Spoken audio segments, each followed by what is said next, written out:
do Keurig? It's always Starbucks, McDonald's, and my buddy always brings. He travels a ton, and he always brings me coffee back from wherever he goes. Oh, cool. But nobody ever drinks it. So I'm I love coffee, and I try to act like I'm a coffee connoisseur, but really it's just like Keurig, like Keurig, Starbucks caramel and vanilla. I'm such a connoisseur. All right, so we've obviously already been chatting. Yeah. So let's just get this going. So Lauren, I haven't seen you in a long time. I haven't seen you in a long time either. It's been a while. When's the last time I saw you? I think it was at the Empty Bowls. Was it Empty Bowls? Mm-hmm. That was in September, right? Or August? Damn, time passes by too fast. I know. Can you believe that the first month of 2020 it's gone. It went by so weirdly fast? It's insane how much. I have a theory. The older you get, obviously the time passes by faster, right? And like when you're 5, it seems like a week is a year. Yeah. Yeah. My daughter's like, I want to grow up. I was like, chill out, man. Oh no. Like, you have my time. sister for the longest time, like I remember when I was like 18, 19 and she was like 15 or 16, and I would drive around and I had my license, and like she thought that was the coolest thing, and she's like, I can't wait to be 18. Well, now she's almost 20. And I was like, see, it's fun to be in your 20s, but you enter a whole new chapter. It's not like your teens. And I would tell her, enjoy your teen years because it's going to go by really fast. And yeah, there's sections of life like from 13 to 15, and then 16 to like 19, and then 20 to actually 21, because that's when you start drinking, and it opens a whole different thing, whole new world. So 21 to 25, and then 25 to like 29, and then 29 to whatever. Yeah. And I just stopped counting after that. Yeah, and then it just doesn't. It just doesn't matter. Like birthdays are not special after 21. Like you're like I'm coming to that. I don't like to make a big deal about my birthday. Like, oh, my birthday's coming up. You know, those people online that are like, my birthday. And I'm like, after 21, it's just not cool anymore. It doesn't matter. And it's like, I think the next big milestone for me will be like getting my own insurance plan, or like being able to rent a car and stuff. But you're still really young, so I'm okay. You're okay. You'll be fine. I'll be okay. I'll survive. So okay, we jumped into this just going straight out into this. So just for a little bit of context, let people know who you are and what you do. Okay. My name is Lauren Corzine. I am a country singer-songwriter from right here in the Valley.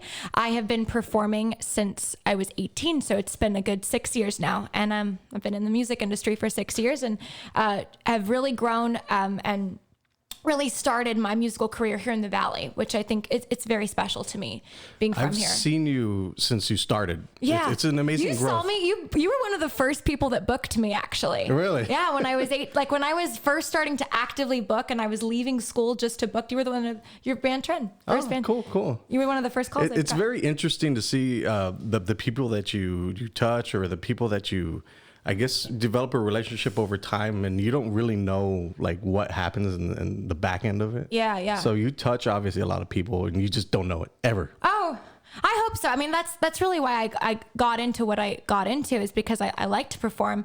I like to tell stories. I like to sing. I like leading a band. I like doing all this stuff, but I really do want to touch people at the end of it. And it's getting, that feeling is growing more as I get older. Right. And I think the need and the want, the desire I have to write songs that mean something and then have a legacy to leave behind that's going to mean something, that exists now more than it ever has. So I find it very interesting because I've seen your growth, obviously. Even your demeanor on stage has completely changed. The last time I saw you, you're very mature. Yeah.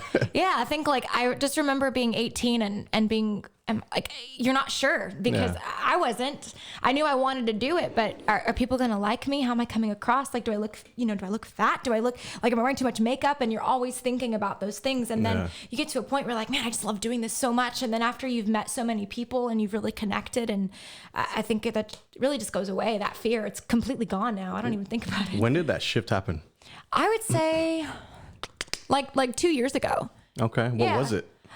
I think you just hit a point where you don't really, and I can't say that I'm completely over it, like not caring what people think, but I just started traveling more and going more places and exposing myself to more artists that are like where I'm at. And when I found people that were, at my they're at my level, and they're growing artists, independent, they're doing the same thing I'm doing. It's like, I have people to relate to. I'm not the only one going through this, and I'm, all my work is being put on, like public platforms, and I do that to myself. Yeah. And so knowing that I'm doing it to myself, and then finding other people that are doing the same job as me really helps, I feel like musicians, that's one of the hardest roads to travel, because you're okay. Social media, and then you're in front of people live.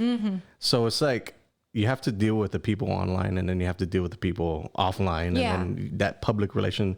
It's a very exhaustive job. It can be. I think there's more good than bad, but when there's a bad day, like like let's say you post a picture and someone's like, "Oh, I can see your armpit stains," and that'll like ruin your day. But then you're like, then someone will write a really nice comment and say like, "Oh, I heard your song on the radio here in Lampasas, and it was so great." That will make your day, and that makes everything better. So I try to remember that. But there are days where I see comments and I'm like, really? Yeah. Really? Do you like you get defensive, but you can't, because I think when you choose, especially like with what we do, and you put yourself out online, you can't really say like, that's not fair. You're not supposed to say that, but you put yourself out there like that. So Yeah, that's true. I don't know. I feel it's very easy for a girl to grow on social media versus a guy. You think so? Oh, yeah, definitely.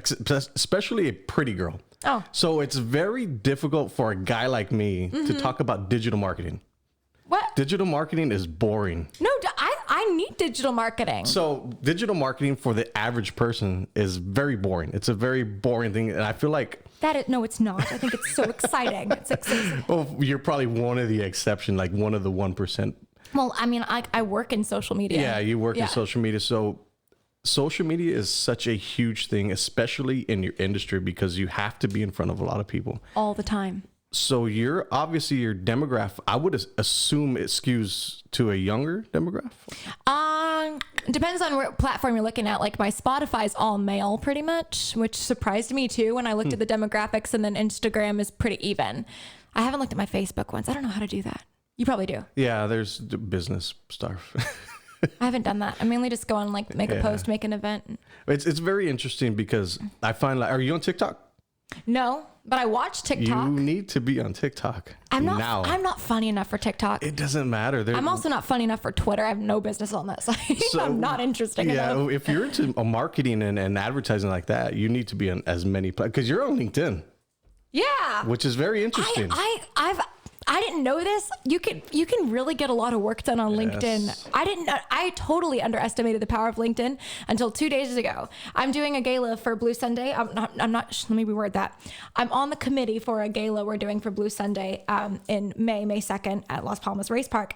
And I met a guy through there, and he's going to come. And I didn't think through LinkedIn I could meet anyone that would want to be a part of anything. So it's really cool. It's very interesting because LinkedIn is behaving like Facebook. Now you can create content, you can upload content, video content, all that stuff, and it's very organic right now. Yeah, it is. So, and the cool thing about LinkedIn is you can talk to the CEO of the business. You can. The decision makers. That's kind of like that MySpace used to. I didn't have a MySpace. I wasn't allowed those. But like my friends, we would sneak around and we would go on. I didn't, but if they had a MySpace, and then you had that Tom. You're always friends with Tom, but it's not the same thing. You couldn't talk to Tom, could you? Yeah. No, I don't think so. I don't even remember because.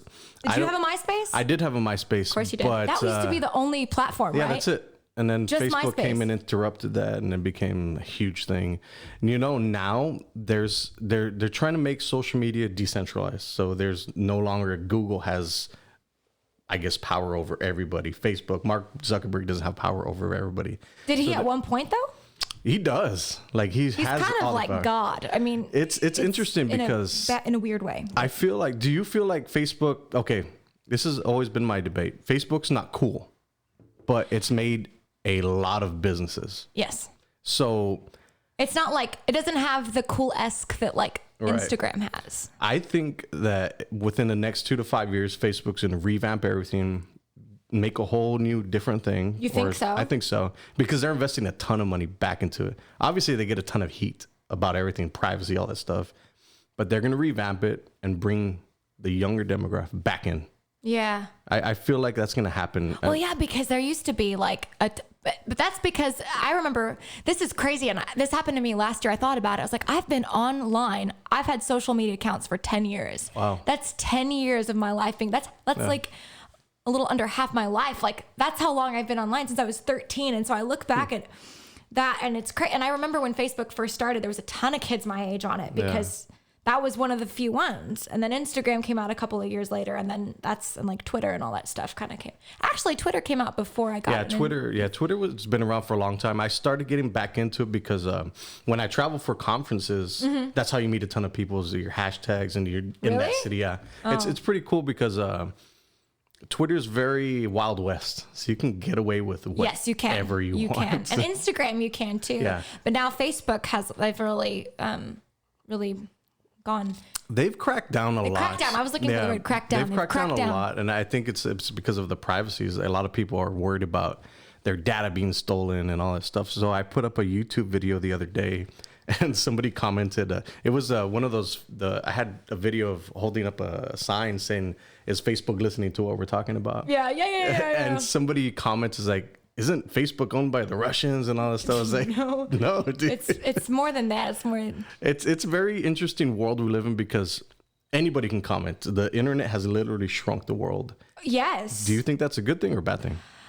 Some days I think it's good, and some days I think it's bad. Like when you're trying to grow a business, it's good, right? When you're like trying to get more people to listen to your music, it's great. But then for other people that aren't trying to grow a business, I don't know how they feel about it. Yeah, it's weird because I'm always putting out business stuff. So I feel like all my friends are like, gotta listen to this guy again. Aw, I'm sure they love it. If they're really your friends, they'll I think my real friends just can't stand it. Really? my other friends that I meet up every now and then are like, oh, this guy's cool. Oh.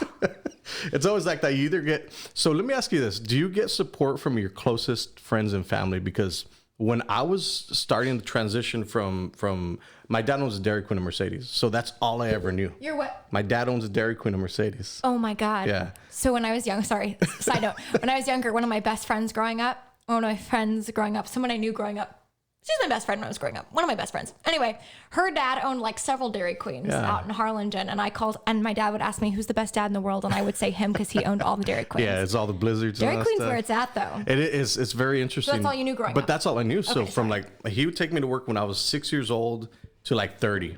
Mm-hmm. And when I was transitioning out of that, because he's an entrepreneur, obviously, right? Okay. So I was like, well, I want to go and explore stuff. I never knew what a lunch break was other than Dairy Queen.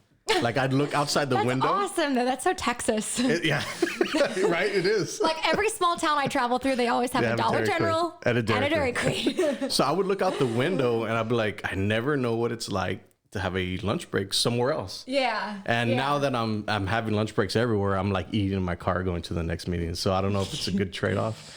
But that was the thing. Is like when I was in the transition of that, I didn't get any support because I was like, I was going to get the Dairy Queen one day, right? Yeah. And I was getting trained to like take over the Dairy Queen. Okay. But that's not really what I wanted. Right. So I was like, well, I'm transitioning to this. And everybody was like, well, why are you going to leave a sure thing? Yeah. So it was kind of like weird. Like, did you ever have to deal with something like that where you're like, no, I'm going to go and do this? No, I haven't. And I'm really thankful. My parents have always really supported everything I wanted to do, you know, but I would say that what led up to that and really what helped, like, it was always good, but like what really strengthened my parents and my relationship was the fact that I was homeschooled and I was constantly with them. So we couldn't escape each other. And so they had to see all parts of you. I couldn't really hide anything from them. So they knew everything about me. And I've always been very open. I'm a pretty open person, but I always, I feel my heart goes out to people that their parents and their family and their loved ones don't support them.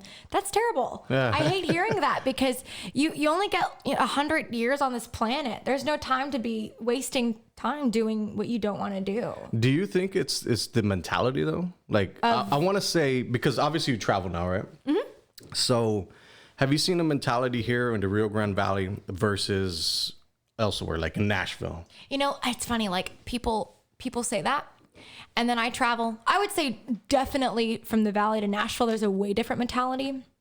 But like, that's like an entertainment town though. Yeah. So it's people go there just to make music, either write or perform or whatever, right? That's like an entertainment. They're artists. Just like New York City's like fashion, LA's acting, like those are entertainment towns. So the mentality is very different. But like even when I go to like little towns that are the same size as McAllen or smaller, the mentality is still the same. Like I just think people, they have a pattern that they followed for forever and just do what works. Like this is going to work if you go to college and get an education. Yeah. We already know that's going to work. And then of course I think parents, I'm not a parent, but I can assume that it comes from a good place. Right.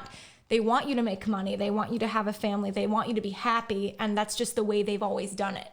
And now we have a new generation of people that can work from their iPhone or they can be entrepreneurs at home.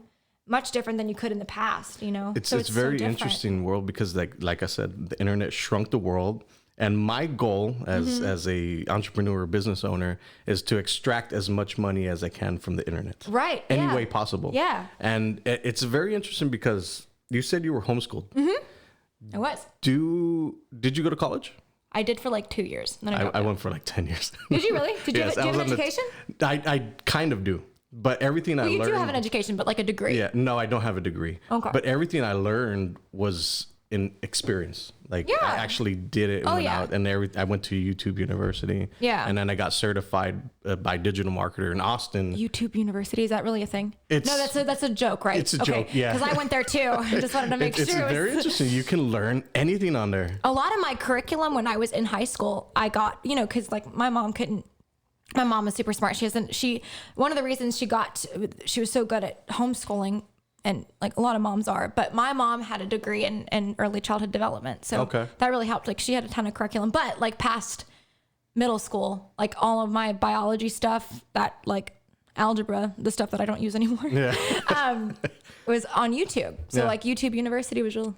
It's we very watched interesting. Tons of documentaries too. So it's Do you think you have to go to college to be successful? no. Why?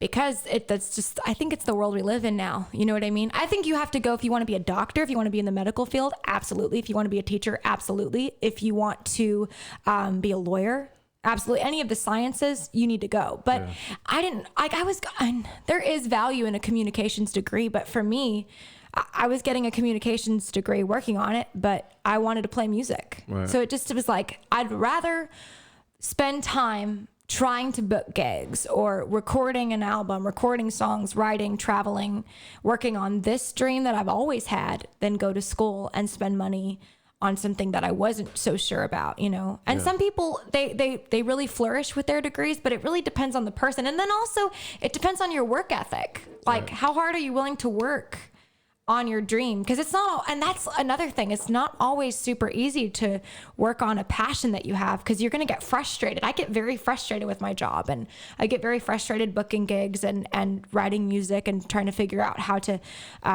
write what I love and then release it. And it's a whole thing, and I get very frustrated. But I think a lot of people, what stops them is they think they're always going to be happy with whatever they choose, and that's just not the case, no matter what you choose, not. right? It's definitely not. Like I got texted the other day by one of my old clients, and I keep relationships with everybody. That's I think good. relationships is a very good thing. Yes. I hate burning bridges because they might use me later. I might use them something. Yeah, for so sure. she texted me. I was like, how you doing? Haven't seen you in a while.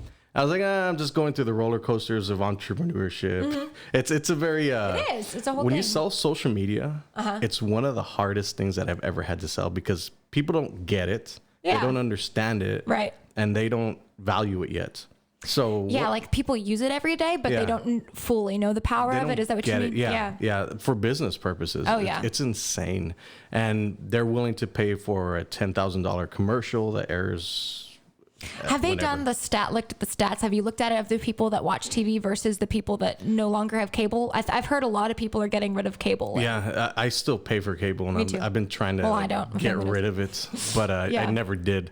But I watch it's way more interesting. YouTube than cable, though. Yeah, Yeah. It's interesting. But like YouTube ads, you can make those, spend money on that, and that might get you a lot farther. Yeah, but it's interesting because you and me are having this conversation. The people that I bring on have this conversation. Yeah.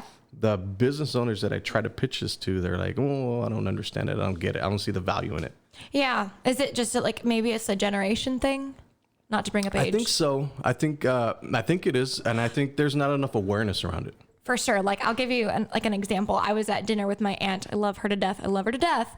She said that I brought up YouTubers, and I was like, oh, because my cousin met Shane Dawson, who's like one of the most famous YouTubers ever. And we were freaking out. I was like, oh my God, you met Shane Dawson. Like, oh my God, that's so amazing. And my aunt's like, YouTubers, that's not a job. And I was like, ooh, that's the problem. Yeah.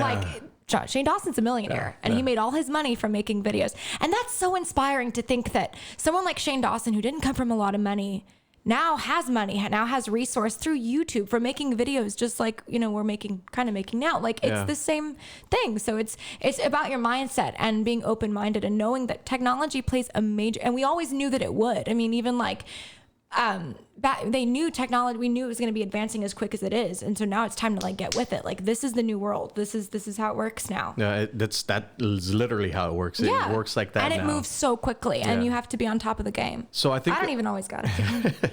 So I think a lot of people get confused about when I share like other agency stuff, because I had to switch my mind from, it's like, all right, am I going to be the only one that's talking about digital marketing? Because I do want to be known as the digital marketer guy here in the You are a Rio Grande digital Valley. marketer, yeah. But I'm the only one talking about it. And there's a few other people that are talking about it too. So I started sharing their stuff, and I think they got confused about why I was sharing it.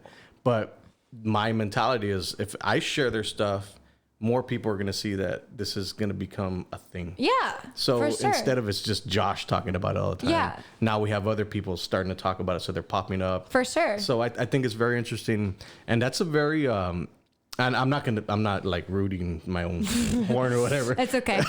But I'm like, I think it's a very unselfish thing to be able to get to that point where you can share these other people's agencies, because there's competition, right?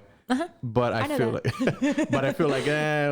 the end of the day, it's better for everybody, because I can grow faster that way. It's a good place to be, like in your confidence, and especially if you have confidence in like your own job and what you're doing. Then I don't think people really understand that I'm a very good digital marketer. I'm just gonna toot my horn a little bit more. Absolutely. But, going back into social media, it has to be very, I'm going to use this word, daunting to be on social media, because you are on it a ton.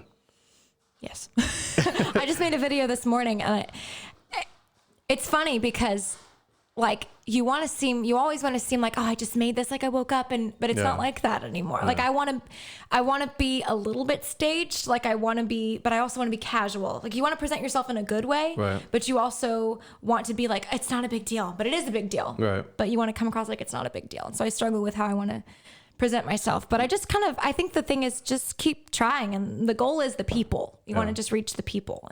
I think that's offering value to all your followers. But you're on Instagram stories. Oh yeah, Instagram stories. Instagram stories. So talk about that, because you're always asking questions, and I feel like a lot of people are like, how do you do social media? How do you do social media? Just start. Yeah, just start. Just start. But there's Literally. all these tools that they give you at one point, like obviously the questions, the stickers, all that stuff.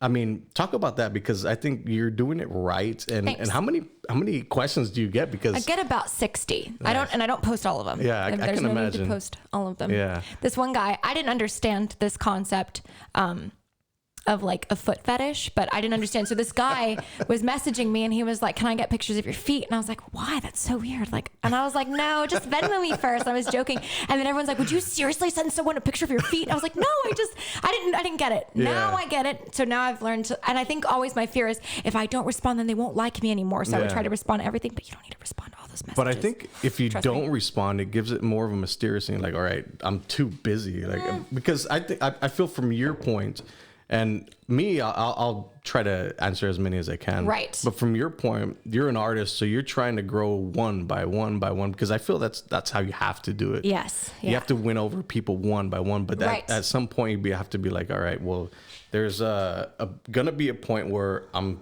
too big or too busy to respond. I'm waiting. I'm not there yet. I got to a point where I can respond to most people, and I try to, because I really think I'll get to a point where I won't be able to. And then these are the people that got me where I'm at, so I kind of feel obligated, and I want to. I really do want to connect with them, because if they weren't following me and asking me questions, and I wouldn't be able to get. And it's the truth. Like, even people don't think it's a big deal, but it is. Your Instagram followers that's the reason I've gotten a lot of the opportunities I've gotten. They look at my Instagram, they're like, oh, you got like 4,500 followers. Perfect. We'll book you. Yeah. And you don't think that's going to happen. So it matters to me to build a relationship with my followers, and I want them to get to know me. I want them to feel like they're looking into my life. Yeah.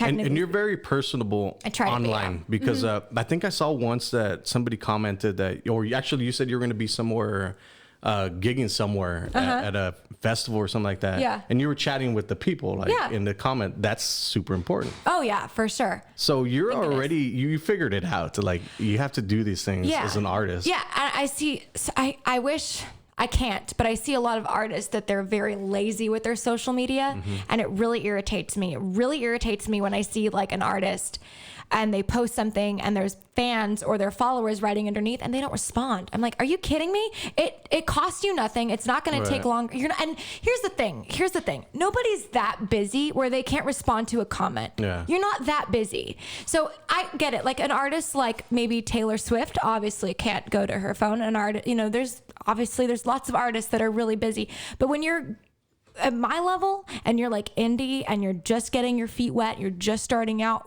and I have a lot of peers like this, and a lot of people I know, it's like you can respond to people. You're not Mick Jagger yet. So don't act like you're so busy that you can't. I think a lot of people want to be there. They want to be at that point where I'm so busy and so popular that I can't even respond to the peons, the peasants. It's not a good place to be mentally because people will eventually get sick of that. And people see through it. They will. You have a very mature thought process because you've been doing this for a long time. Right? 10 years. 10 years. But you understand that you're not there yet. Yeah. So you're in it for the long game. Oh yeah. And that was a really big part of my growth, is making that decision. Like, when I was younger, it was always like, I want to be famous. I want to be on the cover of Rolling Stone and win all the Grammys and the CMAs and the Oscars. And I just want to go in and be famous.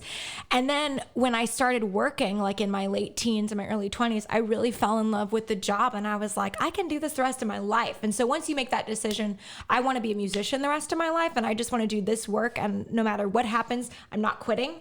That was a really big part of my growth, because then I become more comfortable with myself. So what is the one thing that you see local bands doing wrong when it comes to social media? Not responding to people, and then not taking it seriously, or not posting enough. Yeah. And I think you have to get out of that mindset of, man, I'm always staring at my phone. I seem like social media obsessed, like I'm obsessed with attention. But that's how you grow. That's how you grow. So you have to post at least once a day. Let people know that you have to prove that you're doing stuff. That's just the new age we live in. So if I'm recording, we're taking pictures. If I'm at a show, my job is to get 5 pictures of little things, come up with a skit, or make it fun for people to come back to your content, because this is how you grow. Record companies, like all these, if bands want to get signed by record companies or a booking agent or management or whoever, they're looking at your social media, because everybody uses social media every day. And the average person checks their phone like 16 times a day. Yeah, it's insane. So to think that it's not important and treat it like it's minuscule and it's just like not big work for you, you're wrong. Yeah, no, I completely agree. Going back to what we were talking about is, I think what happens a lot is obviously you're a single artist, right? Yes. So it's different when you have like 4 or 5 guys or females and guys in the band. I can't imagine. I'll go back to this about sexism. I'll talk about this. Okay. Now we're going to talk about sexism. So going back to what we were talking about, I think what happens locally is a lot of bands are like, well, there's one guy that's the leader of the band, right? Yeah. And the other guys are part of the band. So like the leader of the band is like, why am I going to be posting all the time when these other dudes are here and they can do this stuff too? I can't imagine. I think that's what it is. Is there? I've never been in that situation before. You're lucky. But I've never really talked to people about, and I should.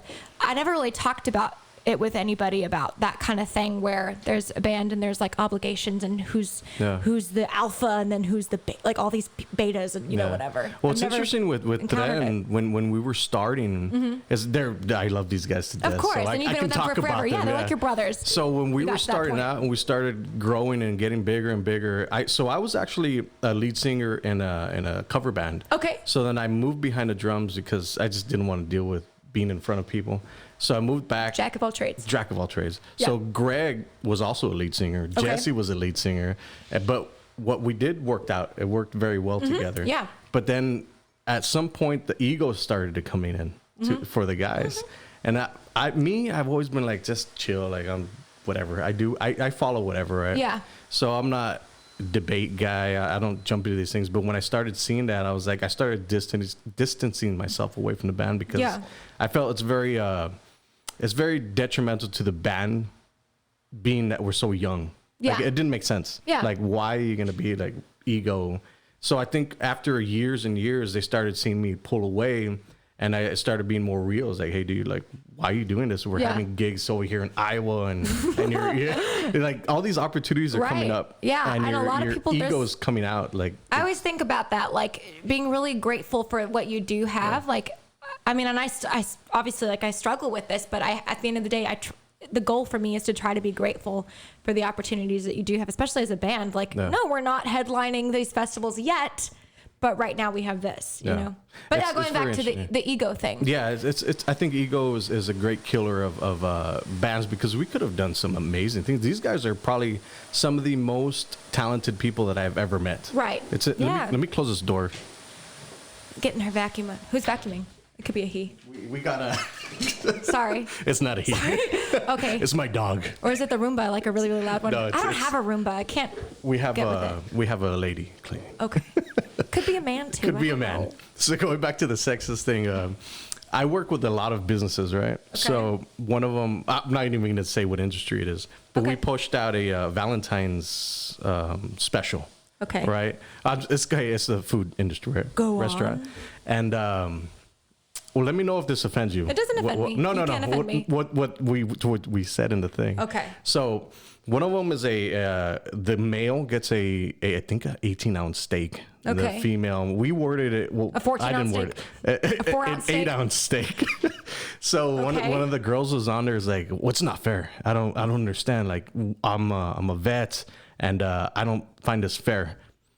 I get it. Like I get the world. Don't go to the restaurant. I get the world of social media. Yeah. It's very you open yourself up. Open. Yeah. So I think whose idea was it? It wasn't mine. The ounce idea. Yeah. Was it based on like customer data and statistics on like what because it's a restaurant that caters more to the male demographic. Okay. So in his eyes, obviously there was no ill will towards it, right? But we just figured like let's just push this out. Usually 90% of the time there's males and females that go out to restaurants. Yeah. But now we have to navigate these waters that's very keep it general. Yeah. I guess. So it was very offensive to certain people. And some people, once that one comment started, more comments started. So do you feel that we live in a world that people are too feelings or let me navigate this correctly because I'm trying to think how to word my belief on it, but go ahead. Because it's very interesting because I grew up in a world where it's very male, female, period. Right? Yeah. And then when I started traveling, I started knowing other people. Right. I started having gay friends, lesbian friends. Yeah. I don't care. I don't care what people do. Yeah. As long as they're good human people beings. And they're not your friends. Yeah. I don't care. But I feel like you have to be politically correct nowadays. Do you feel that way? Yeah, to an extent, yeah. I think so. And I think especially when you're working in mass marketing, that's kind of the thing is like you have to, what's going to appeal to a lot of people. And it's hard to figure out what that's going to be. So like in the case of the steaks, it's like you don't know if it's going to be offensive or not. Yeah. It's very, because it didn't dawn on me. Like it did when it was worded the way he worded it. But I was like, we're going to do it anyways. Like, let's just see what happens, right? But it was very interesting to see that because... I think what would have been cool is if maybe you draw attention to the comment. Like, do you guys think this is sexist? And like, that's kind of how like Gillette did that big razor ad and that went viral because... And I don't even know if a lot of people were complaining about it, but they just were like, people are complaining about this. And I don't even know if people were as much. Yeah. I don't think people care about razor ads as much as you'd like us to, Gillette, but you know. No, I completely agree. I completely agree. I just find it a very weird world that we live in now that social media is giving a voice to everybody. So my question is it a good thing or is it a bad thing? I would say it's a good thing. I think we're in the very beginning process of social media and people like learning etiquette of commenting and like what's too much and what's too little in the world of social media. You know what I mean? Yeah. I think over time, people will learn to be more articulate and learn to when to not write something because what we know is that no matter what you write, everything you write stays on there forever. Right. I can show you my statuses from when I was 13 and the sad, stupid things I wrote that you can find if you want to. So it's just a matter of people being mindful of, is this something I want? Is this the comment I want to be known for? Is this the post I want to be known for? You know? Yeah, your image your reputation online is a huge thing because a lot of people are looking at it. By the way, I see nothing wrong with the steak ounce thing, personally. It's funny. I don't need too much red meat. Yeah. I don't need it all. I started a new diet. That's the carnivore diet. Kind of like keto. Okay. But more meat? Meat. Okay. Turkey, chicken. How's it going? I'm on day 5, 6. That's Okay. what the black coffee. Cheers. Have you I'm heard of- surprised you drink black coffee. Oh yeah. Well, I'll drink it with. I mean, don't get me wrong. I like a good Starbucks like cream Yeah. and like. I like a good caramel macchiato from Starbucks. Or, I just talked about that yesterday. yeah. Yesterday, It's not coffee, I know, but it's. when I was driving my daughter to school yesterday, Mm-hmm. I asked her, "What do you think I should have for coffee? Should I go to Starbucks or Moonbeams?" And she's like, "Starbucks." I was saw like, that "Why?" post. It's very interesting because she's growing up in a world where her aunt loves Starbucks, and her family, all of us drink Starbucks. Yeah. So it's been like ingrained. She sees Yeah. YouTube challenges Starbucks. So without even worrying about it, like with second thought, like Starbucks. She's never tried Moonbeams, even though it's local, right? Yeah. So I was like, I tried to pitch it to her. I was like, hey, well, it's a local brand. You got to support local and all that Yeah. stuff. No. And she's like, no, I don't care. So Man. what do you think about that? Because That's it's a interesting. very interesting take. Because That is very interesting. I feel like one day she might get to the point where, all right, I'm going to try local. The mind shift. I watched a whole documentary on marketing towards kids. Talk And about it's that. really sad. Like when I'm at the store and I see kids screaming for Snickers on the floor, I don't blame the kids. I really don't. It's those companies. They have really good advertising. They have a lot of money. And Yeah. I mean, I remember being a kid and like those breakfast cereal commercials used to be a really big deal. I don't know if you like remember the breakfast cereal Yeah. commercials from the 90s, and it was like part of this complete breakfast, and it was like really bright colors and lots of images and stuff, and it made it more enticing, and we were just inundated with that all the time. It was like Disney Wonder Balls and Trick cereal, Yeah. and that's all I wanted. Yeah. You know, because I watched TV, and that became like, you just think about consumerism. I mean, I love this stuff, by the way. Like, this is Awesome. Yeah, Good to talk about I know, this. yeah. And like, you think about the start of consumerism, like the big boom in the 50s and stuff. When Yeah. you go back and look at, this is me like paraphrasing all this, but there's a whole history to this. And you go back and look at those old ads from the 50s when the economy was really booming. It was after the war, and you see those posters for the toasters and the vacuums and stuff. And then now we're here to a point where like we're inundated with ads, and especially we have screens with us all the time. So it's really hard to push. It's hard to push a brand that doesn't have as much money for advertising as Starbucks, because Starbucks is in every movie. Yeah. It's in every song. It's every ad. They have. It's like a global company, so it's hard to fight. You know, if you have a Starbucks in your local hometown and you have like a local coffee shop, it's hard to, Yeah. especially if you're a kid and you're Yeah. watching media, you're with your friends, they're watching media. It's hard. Yeah, it's really hard for very kids. interesting. So the cool thing about Facebook, Instagram advertising is now these smaller budgets can be pushed out between McAllen, Edinburgh, wherever, Mission, right? Mm-hmm. And it's really leveled the playing field for marketers like me, marketer and advertisers like me, because we can reach a ton of people at a lower cost versus radio, TV, whichever. Yeah. So I never knew this. Well, I did know this, but I just never put it into practice. Okay. So there's two different things with advertising marketing is your production costs, which people would just pay one thing for, and then your advertising buys, which is the advertising buy goes on TV, right? So Okay. I never knew that. And I think this is one of the things that's helped me become successful, because I'm not from that world. I just learned it. I jumped in it and I started getting certified. So what I did is I married the two. Like, I'm going to create the content and I'm going to advertise it. I just put them in one umbrella. Yeah. And all along, I found that other agencies are just doing creative. They're posting. That's it. So there's a huge gap between what I do and what they do. So they're just marketing. They're Yeah. pushing content out. But you're a content creator. Content creator, and I'm advertising it. Right. out, And both creating are very important. It's very Yeah. important. And I think that's a huge thing, is that I've seen a lot of agencies come up and they die out real fast, because I believe that's the advertising part. They don't understand the advertising part is because the advertising is what pulls in the customers. Yeah. I mean, Facebook dropped engagement for business like 3 years ago. I don't know if you know that with Cambridge Analytica. I tried to push, I had a music video that did not, I put it on Facebook. I don't think it, and I never want to blame the platform. I think you always, as a creator, you go back to what you created, but I didn't think the video went out as far as I wanted it to go. Yeah.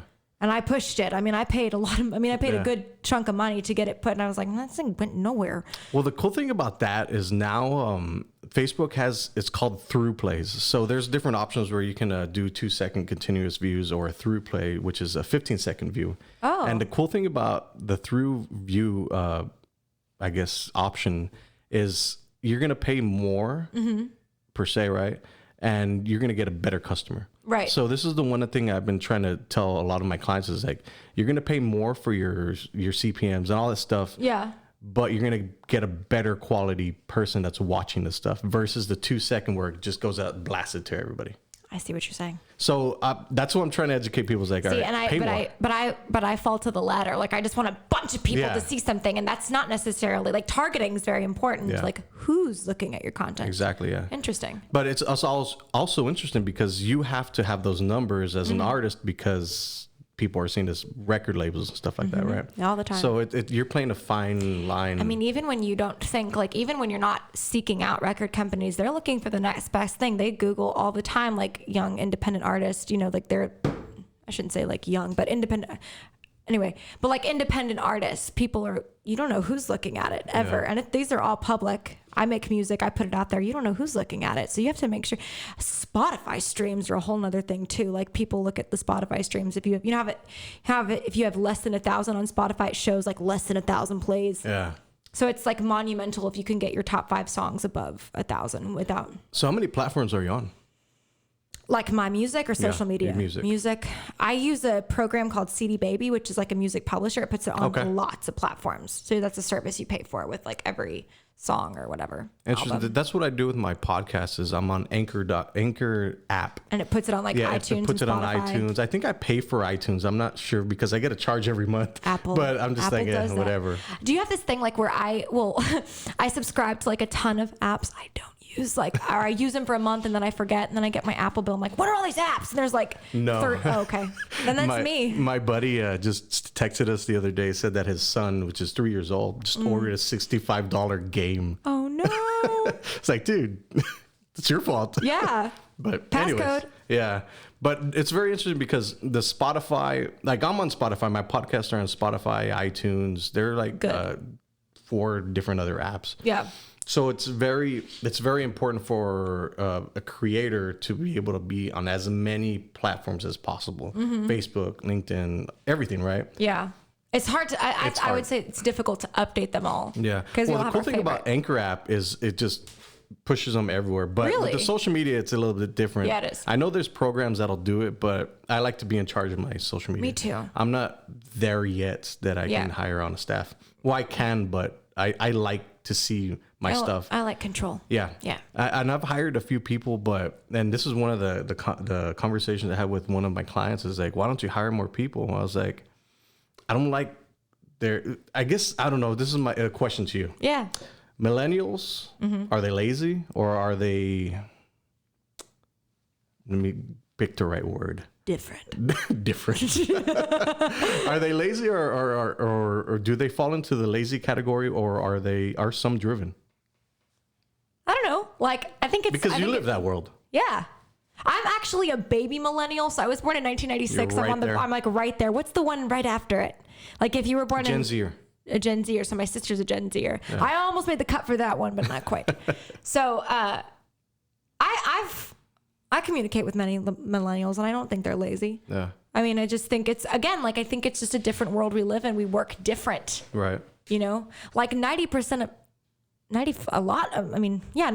my job requires me to stare at my phone answering emails. That's my job. And I go out to gigs. Yeah. I go out to gigs and I work. I mean, I'm in spotlights or under lights, or we're hauling equipment everywhere. I mean, that's part of my job, but a large part of it is getting people to try either booking, like email booking, calling, texting, all that stuff, or social media. Yeah. And so it's just, yeah, like right now I don't get paid for that work I do on my phone, but I'm investing in my brand. And I think like there's a lot of millennials that are entrepreneurs, but I think every generation had their set of like lazy bums, True, or you know what I mean? Yeah. I don't know. That's what I always say, because there's a lot of lazy people in my generation. So it's just Are like, you a all right, millennial? I'm a millennial. Yeah. I'm right at the cusp on the You're older an parts. elder millennial. I'm an elder millennial. Thank you. You see my white hairs that it was. No. But I thought you did that on purpose. no, definitely not. It's family, work, all that Yeah. stuff just feeds it. It's okay. But I life. think it's very important that people understand that social media is work. Yeah. Like they don't And get it's it. stressful. And I know that it sounds so millennial to complain about it. It is stressful. You're 'Cause entitled. Yeah, but you don't want to be forgotten. And then the algorithms change all the time, and you want people to know about your business. And it's, I mean, yeah. I was actually having a conversation about this with my dad, and I was like, millennials do focus on feelings a lot, and like, I don't know if you've noticed this, but millennials use the word therapy so much. Like, more people are going to therapy than they Interesting. ever have before, in counseling and stuff. And I told my dad, I don't see that as a bad thing. I don't think that makes us less tough. Although we're viewed as that, we're just more like open and communicative. Yeah. We communicate more. Yeah. So that's what I think there's a difference. And so people see that, like, older generations might be like, lame, No, I lazy. think you're right. You're right on track, because mental health is a huge thing. Yeah, everyone's talking about it now. Everybody's talking Everyone's about always it. talking about it. And I feel like if you're able to go to therapy, like, that says a lot about you. Like, you want to take care of yourself. You understand that something's not right or Yeah. something. What do you think it is that more people are willing to do these type of things now? I don't know. Like, I think about, like, the generation gap between my dad and my and me, and the way, my dad was brought up was like, don't cry. Like, if you're going through a hard time, like, don't show it. Like, Right. like, be a man and don't express any of that. Just get through it. Life's tough. That's how it is.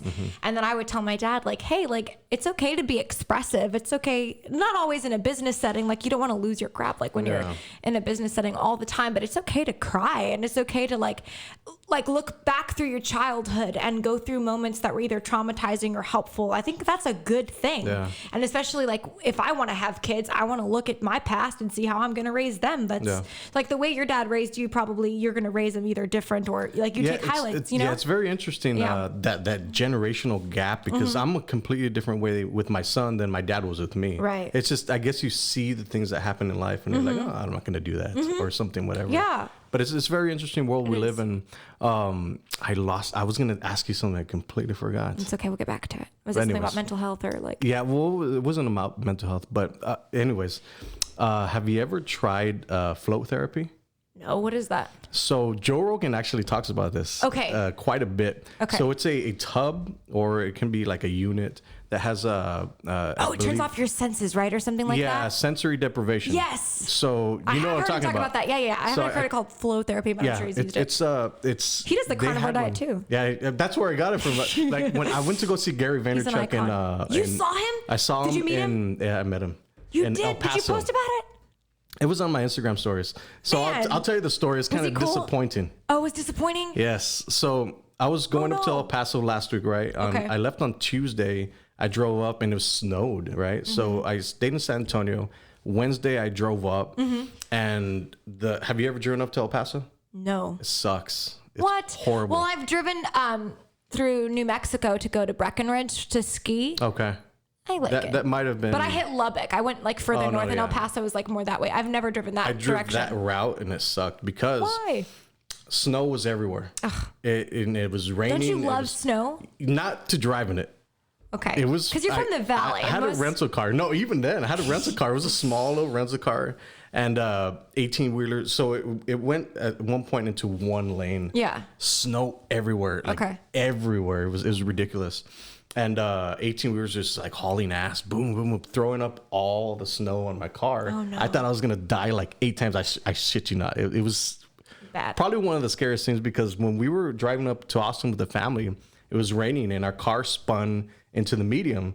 Ever since then, I had PTSD about driving in certain situations. yeah. So I was like, oh. Every time I see like a wreck on 281 where like a car flipped over, I'm like, that's gonna be me one day. It's insane. It freaks you out. It yeah. does. It does. And I didn't think I'd have like that much fear in driving. Yeah. But 18 wheels just like hauling ass. And I was like, you know what? No. I'm driving up to see Gary Vee. I've been wanting to see forever. Should I just pull off and just don't worry about it? Stay at the town until it stops. Yeah. And I You're was not just supposed like, to do that. Yeah. I've heard you're not supposed to do that. It would have been bad. So yeah. I just You have kept to going. keep going. Yeah.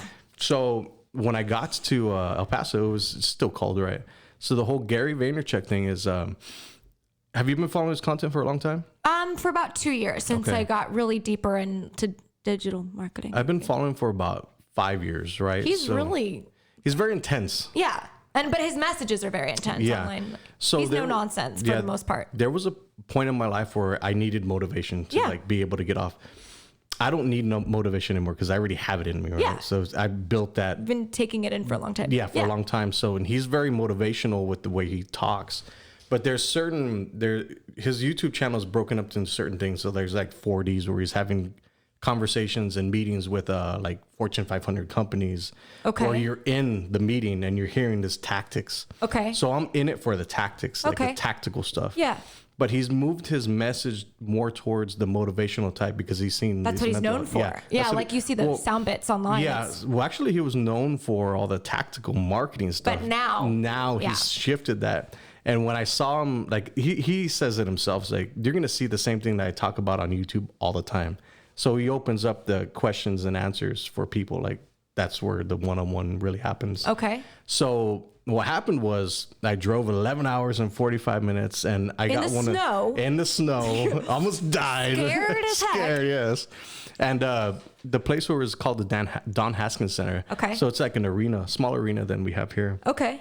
And they have floor seats. And they have the outside seats. Okay. I bought the outside seats. So I was like, I'm scrappy Yeah. when it comes to certain like things. Front row, like I'm your number one fan. Yeah. Yeah. So when I tried to go ask my question, they're like, you can't ask your question. I was like, what? Why? It's only for the people down here. I was like, you kidding me? I just drove like 11 hours. And That's kind of lame. Like, and the girl that was like, didn't let me in, she had that long face, like, oh, I don't want to be here and all this stuff. It was just very ironic because he's giving such a motivational speech and she's don't care. just like, she didn't care. Yeah. So I was like, damn You it, have man. to be open to want to change to like accept those messages though, right? Yeah, no, definitely. Because I even saw a lot of people were just like, whatever. But I'm not like that. Yeah, if you're like open and receptive, you're like constantly feeding off people's excitement. Yeah, it's very interesting to see him live because he had just flown in and he did his talk and he looked tired. Yeah, like, obviously. But he was giving his talk and then he jumped into the question and answers. Yeah, it's probably I mean, that's my dad's a preacher, so like when you go see other preachers and pastors, they have like 5 sermons that they recycle, and those are their best 5 sermons, and it hits every point, and they get a lot of crowd reaction. Those are the 5 that they're going to do. Probably the same for like they have I'm sure their spiel down kind of thing. But with somebody that creates as much content as he does, is like he's saying the same thing over and over and over and over again. That's why I find it very interesting. Like, I'm not complaining, but I'm feeling like obviously the people that implement what he's doing, aren't getting the love that they got, I guess. No, I know what you mean. Right, because I think as a content creator, as you putting into to play all the things that you learn from these heroes and all this stuff. Yeah. Like, all right, we're doing it. Yeah, he was the one that I got the respond to everyone comment. Oh, nice. Yeah, he did this big talk. It was a phone call he did with a 20-year-old, and she was saying, I feel like he said, this 20-year-old girl was talking about how she was very envious of Kendall Jenner.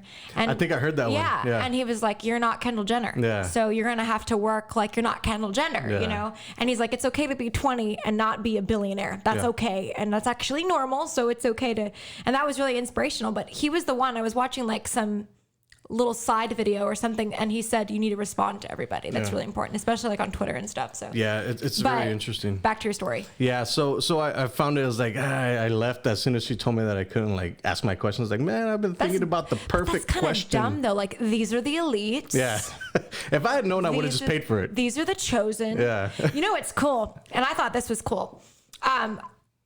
Obviously, I'm a huge Taylor Swift like lover. I'm a Swiftie, and I used to hide it for so many years because I was told, like, if you say you love Taylor Swift, you're going to constantly be compared to her, and then you're probably never going to make it because people are going to be like, oh, she's just a Taylor Swift wannabe. Right. But I'm not. And I listened to Taylor Swift my whole life, and she got me through like my hardest times in middle school, and I remember that, and I really connect with her. I think she's brilliant. I think she's a wonderful business person. I think she's a wonderful writer and a wonderful performer, and I could talk about her for forever. But I saw her concert for the first time in 2015, and her mom, her mom's name is Andrea, and she would go out to the whole arena. This is at Minute Maid Park, and looking for fans to put on stage, like on the finale number. Not just the floor seats, but like, you know, people in the nosebleeds. And I think that goes back to no matter what you paid, you're here to support me. Right. You know what I mean? Yeah. And it's giving back to the people that follow you. So it's kind of interesting. Did you see But I wonder who set that up for Gary. Like, was it the arena that set that up or Gary? No, I think it was a third party company. Oh, that put it on. And also that lady could just been having a bad day. True. So I know when I was sitting in one spot, I just moved to the way front where I could because, you know, I'm Mexican. That's what I do. That sucks though. Because I would have wanted to ask, especially if it's someone that's influenced you so much. Yeah, for sure. So, but I was like, you know what? I'm going to meet him one day. So I'm like, I'll be his competition anyway. I can afford to be able to like do these things. So that's the cool thing about working for myself and working in this industry is like it's afforded me to be able to travel and take a day off and like not. Well, I don't have days off. Oh, I mean, ever. I don't either. Me neither. But I think that's important because we were talking about this off camera. It was like, I'm a business owner. Right. I don't know when to stop working. Yeah. Do you? It's hard. No. Well, I know when I want to, like, I know when I would like to, like, oh, I just want to go binge watch Netflix now.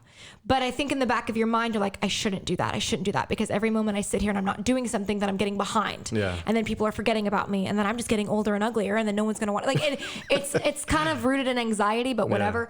Yeah. But yeah, I see what you mean. Like you want to relax, but then you can't because you don't want to. I don't want to get behind. And then I like working. I like knowing that I booked the gig. You know, I got my song on this station. I am going to like a new place. I'm constantly thinking about that. Yeah. Because my job's, and like you, like it solely relies on how hard I'm working and how hard I'm willing to or how far I'm willing to go. You know what I mean? Yeah, exactly. I feel sometimes like I feel guilty about watching long episodes, which is like I could be doing something else. Yeah. Like going for a run or making like a carnivore diet meal. Something, meal prep or something. Something like that. Yeah. But it's very interesting because I feel like a lot of people deal with this, but nobody ever talks about it. Yeah. So I feel like it's not necessarily a bad thing. Yeah. And it's not a good thing. I think people specifically, they feel guilty about complaining about their job doing digital work. Yeah. Because they don't want to be, like, I know some people like, all you do is like stare at your phone. Like, what could you be tired of? Like, you're not doing a 9 to 5. Just because someone's not on their feet all day, you know, and they're not doing like the typical thing. There's mentally exhausting jobs. If you're constantly like going into your workday, like fighting, getting ready for the next thing. And like for me, I send emails to venues, promoters, managers, and I get told no a lot. And that's mentally exhausting. Yeah. And it's part of the game, but it's a lot of work. And so it's like, it's not like going to, you know, like just because I don't have a 9 to 5, that doesn't mean I have a stressful job but I'm addicted to it at the same time. You know what I mean? Do you feel like you could have a 9 to 5 job?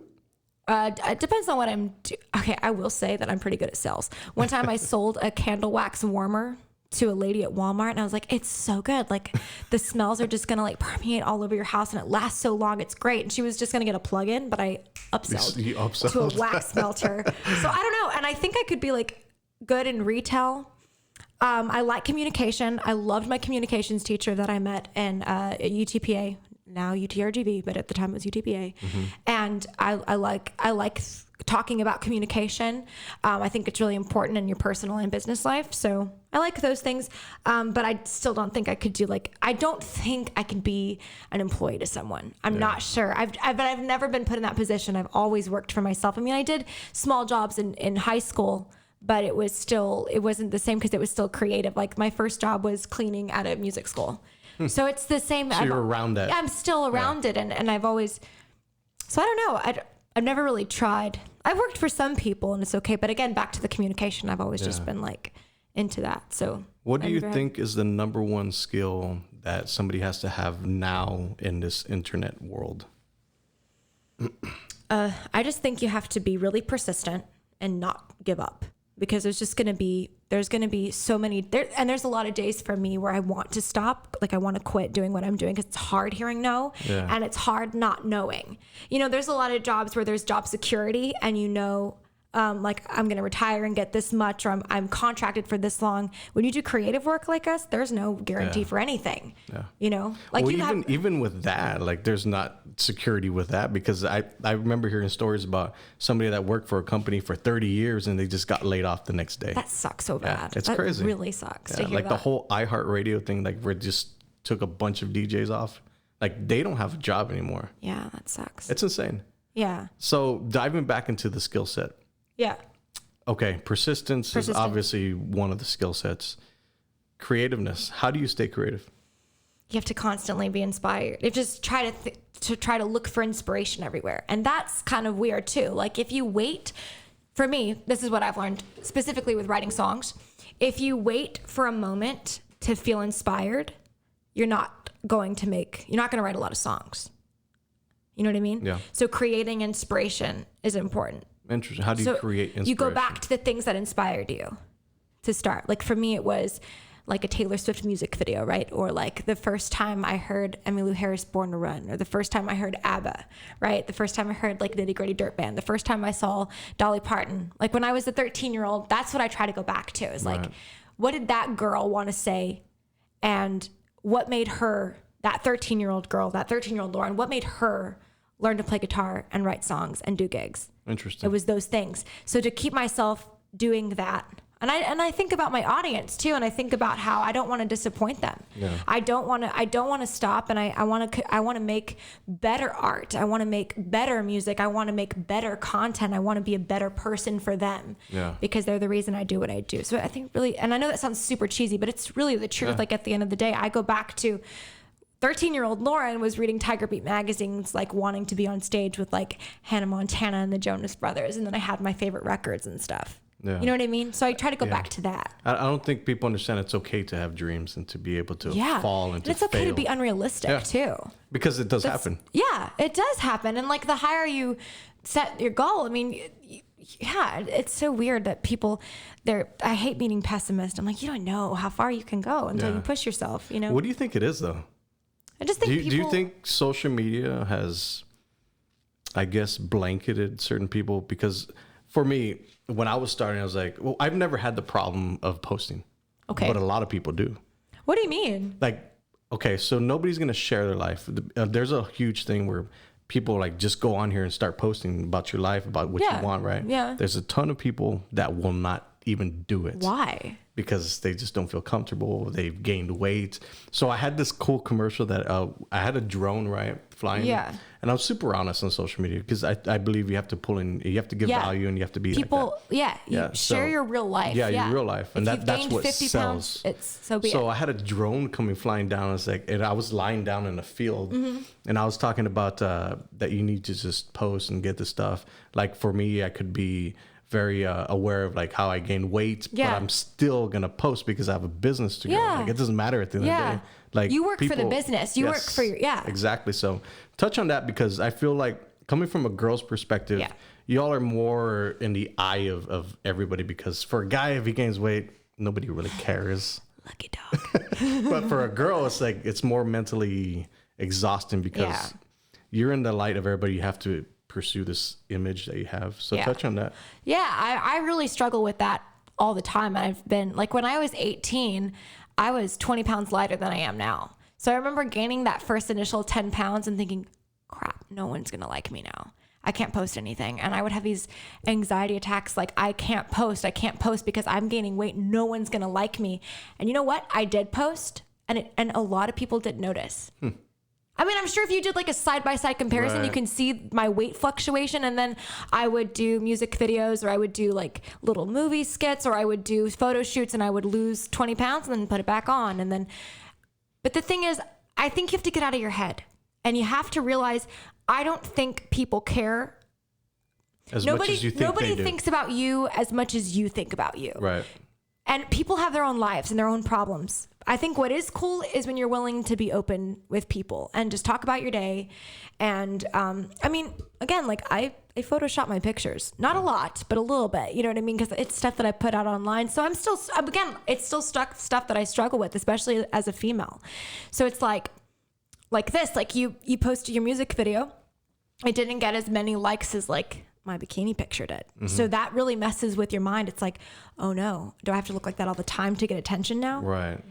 Do you know what I mean? Yeah. So, but I get it. but so looking perfect all the time. No, you don't need to, but there's definitely pressure to, like, you just want to look like you have the perfect life all the time. And, oh, my kids behave and I eat vegan and I go for a run every morning. And I think people really want to like no one's posting their bad days on social media. Right. Some people do, but you want to post the highlights, you know, because that's what you want to be known for. That's what social media is. Yeah. Your best life. But I guess my point in saying that is, even though I still struggle with it, I'm a lot better now than I was before, where I wouldn't even post anything. I didn't want to do anything. I canceled one gig because I felt fat. Interesting. And my dad was so mad at me, and he's like, "That is the last time you're doing this," because like the outfit didn't fit me right. And I can't even remember what gig it was. There was one time I was getting ready to do a commercial, and I lost my mind because I felt pressure, even though it's, again, going back to people don't care. People don't think about you like the way you think that they're going to bully you. And even if someone says anything, what are they making? Yeah. Are you putting yourself out there? Like, what content are you making? What are you trying? What are you creating? Yeah, exactly. So I know I still struggle with it. I'm a lot better than I was before. But I've had my fair share of moments where I was like, I'm not going anywhere. I don't want to see anybody. I look ugly. My hair's off, or my makeup looks crusty, or whatever. But it's again, like, I struggle with it. But I'm a lot better than I used to be. What are your diva tendencies? I don't ever leave the house without my makeup on. The one time I went to Walmart without my makeup on, someone's like, when "You're the girl that plays at University Draft House." And I was like, "Oh, I'm not wearing makeup." But that's one. I think it's funny. Someone told me that when they first met me, they thought I was a diva just because my parents, they go to gigs with me. So like my mom sells my merch and my dad runs my sound. So it looks like I have a team. Right. But again, like, I'm in my car and I'm on my phone and I'm doing other things. I'm not being unproductive, but I think people see like the team that I have built and the way we operate, and they think that I don't do anything and I'm spoiled. But the truth is that I am putting in the work, you know? But like, as far as like diva tendencies, I would say like I have to like wear makeup at every show and every photo shoot and everything. And I like to do like, and now like my friend Jackie, who I love so much, she's been helping me like style a lot of stuff. So I'm fixing to actually text her soon for some stuff. So that's like a really diva thing, is I like to do bigger, bolder outfits and then have a photographer come and take pictures, because it's an image I want to create. Right. And I want to wear cooler outfits and I really like to experiment with fashion. I think it's a really big part of your whole aesthetic and your artistry. So that's something I'm investing agree in. Because if you're willing to be able to do these things, nobody else is doing it. That's the cool part about it, because you figure out these things when you go along the line. Yeah. And even and there's plans that I've had, like I'm like I would create a marketing plan and it wouldn't go the way I thought, and then something would happen on accident. And then it's like, oh, we'll roll with that. Yeah. Like the first time I straightened my hair, people were like, we like that. And I was like, I like it too. Thank God. It's easier on my hair too. And so then you start incorporating that in your shows. And then there's been songs like this is funny. There was a song I told my dad's like band manager. He's also like music director. So he like sits in at all my band practices and he tells me like what we're not going to do and what we're going to do. And I picked the song and I was like, Dad, we need to do Kiss Me by Sixpence None the Richer. Everyone knows that song. He's like, no one's going to know that song. People did know that song. So it's stuff that like you think it's not going to go well. And then sometimes it does. Sometimes the things that you do plan to go well don't hit, you know? Do you and your dad fight a lot? Yeah. Yeah. Oh yeah. So talk about that. Me and my dad are a lot alike. We're both kind of like whimsical and forgetful, but we're both very social, and we both we don't like to lose. Yeah. That's like the one thing we do not like to lose. We do not like to be last. We like to be ahead of the game, and like I'm naturally very competitive, which is like really horrible. I hate losing. I'm like that too. Yeah. Yeah. And some people think it's aggressive. They might view it as aggressive, but I just want to win, and I want to do well, you know? Yeah. But me and my dad are also procrastinators at the same time, but we still want to win. So that's complicated. But anyway, we'll be in the car on the way. Like my sister, she works, she's a cheerleading coach. So she doesn't always get to go with us on our trips to like our gigs. So if we have like a weekend where it's like Thursday, Friday, Saturday, and Sunday, she can't always go with us. So it's just the three of us, and me and my dad sit in the front seat because my mom doesn't like to sit in the front seat. So she'll sit in the back, and me and my dad are yelling at each other like, "No, we're not doing that song. No, you didn't get the check. I don't want to get the check. You get the check. That's not my job." And we're always. What does your mom say? She'll get on it too. Like we argue all the time. Like. We're really close, and again, I was homeschooled, so I know people get surprised at how we talk to each other. They're like, "You talk to your parents like that?" I'm like, "Yeah, because they talk to me like that." Yeah. But we're really close, and I love them so much. I'd do anything for them, and my hope is one day I'll have enough money to pay them back. That's awesome, because they've invested so much time and money in me. So I just really I see it from the outside perspective because I've seen you grow as an artist. You've seen my dad come to me with his yeah, I've seen that for years. Yeah. He's a cool guy. He's okay. It's very he's okay. He's got it. He's really good. But relationships. Yeah. Relationships with business owners, with people that you meet. I'm talking about more of not the fans that you talk to, right? Okay. The relationships, the business relationships that you have. Is that me? Sorry. It might be. Sorry, that's going to annoy me. Who's this? It's my dad, actually. So the business relationships that you have. Yeah. I find it very interesting, going back to it because we touched on this, keeping those relationships in line. Yeah. Touching that because I feel it's super important because you might not use them now, but you're going to use them down the line. Yeah. You mean like business contacts? Yeah. Okay. So like for me, it would be venue owners, festival promoters, DJs, radio DJs, people that I guess like the politically incorrect term would be like gatekeepers for me. It's really important to nurture those relationships because they're going to help you. You want people to keep you in mind for a show or any project they're doing. So that's really important. So staying on their radar is important. And I don't think it's tacky to talk about because it's a really big part of what I do. So like texting with them and being interactive with people and not being forgotten, I think is really important. So it's weird because you don't want to sound like, just like reaching out because you want an opportunity. You know what I mean? You don't want to seem like you're being sneaky and conniving and like you're just talking to them to get something. Yeah. But it's important to stay in contact with people that have given you really big opportunities. Like like Nano, who I don't know, you know Nano. Yeah. He gave me the opportunity to open from Midland. That's amazing. And then a couple months later, he gave me the opportunity to open for Billy Currington. That's awesome. So I'm very thankful for that. And I want to work for him again. He's great to work for. And it's stuff like that. Or like Roman at Las Palmas Race Park. We're holding our gala there for the second year. Yeah. And that's really exciting. And and then also like knowing that sometimes people, you have to kind of define the relationship. They're not friends. They're like business friends. I think there's two different things. Yeah, there are. Yeah. And you can't always trust everybody either. I mean, there's people that I've trusted like within the past couple months that I no longer. And I think that's my problem is I like being very personal and asking people questions and I want to be people's friend. Right. But you learn in business that really doesn't help. It will destroy everything. If you want to be everyone's friend all the time, sucks. Yeah, it's true. It's very true. The thing is you have to learn how to like nurture a relationship without getting too close. Yeah. Which is really weird, but it's weird because I do that too. It's like I walk that fine line between my clients and the relationship part because I'm very personable too. Yeah. Like when I go into meetings, meeting new clients, I used to be like buttoned up and all that stuff, but now I'm so confident in what I sell. Yeah. I don't have to like put on a suit anymore. It's like I'm giving you data analytics. This is how I talk. This is how I speak. This is what I do.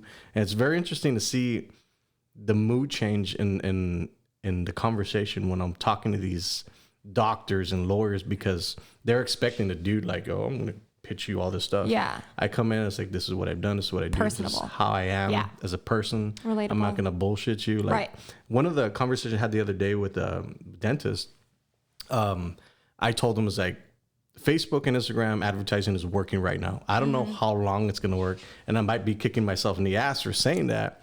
But he's like, no, I admire your honesty because it's true. Yeah. Like, and the algorithms change all the time, every day. So I find it very interesting for me where I'm navigating life and business is to be able just to stay myself, be who I am, because the way I talk here is the way I talk to people. That's good. Everywhere. Yeah. All the time.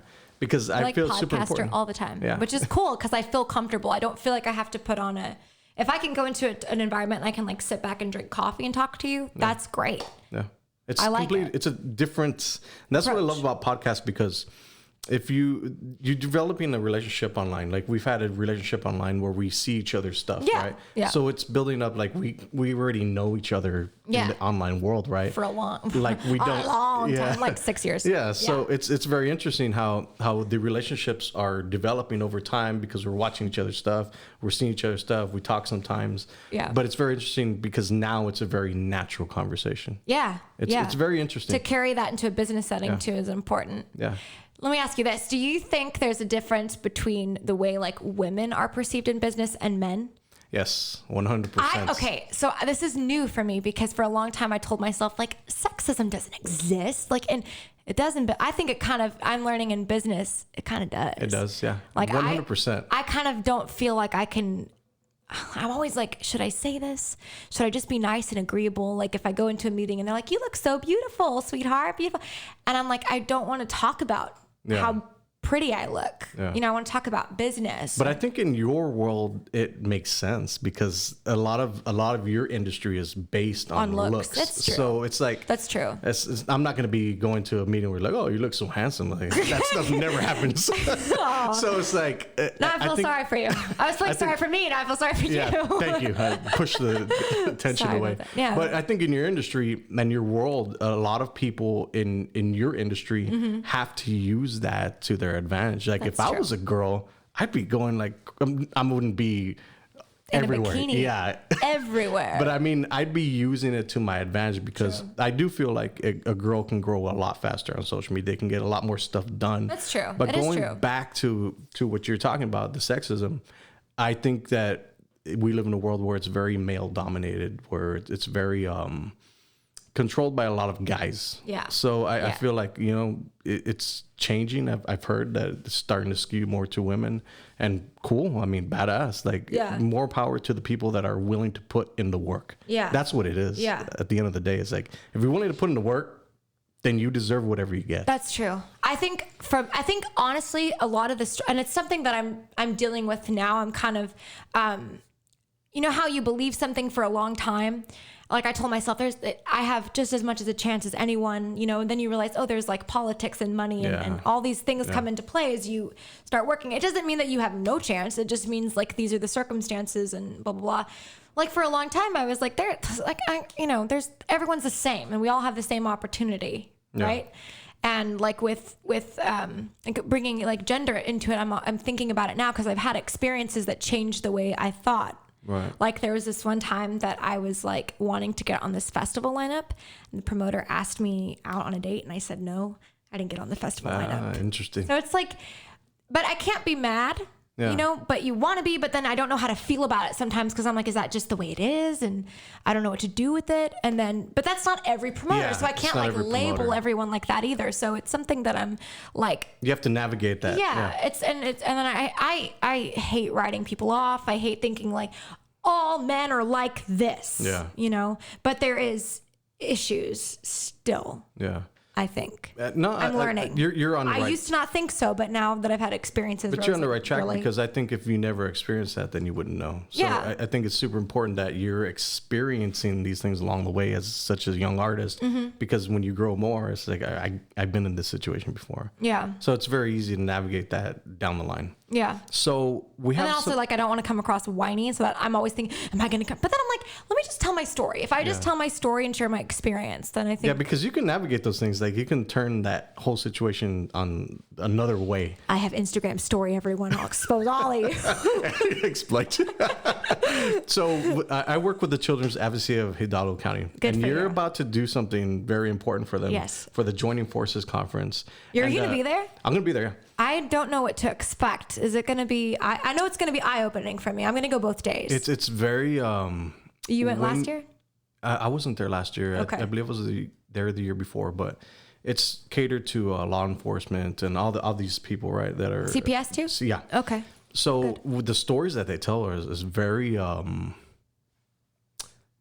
it's very hard to listen to. It's very interesting. And especially when you have kids like you. It's very interesting to hear about these things that are happening here. It's hard to think that kids are treated that badly. So when it makes me sick. So I was telling them that I was going to have you on a podcast. They're like, all right, we love Lauren. Are you serious? They love you over there at the CAC. Oh. So it's very interesting. But like, I've been trying to push the CAC to have a podcast about mental health, about child abuse and all that stuff. Right?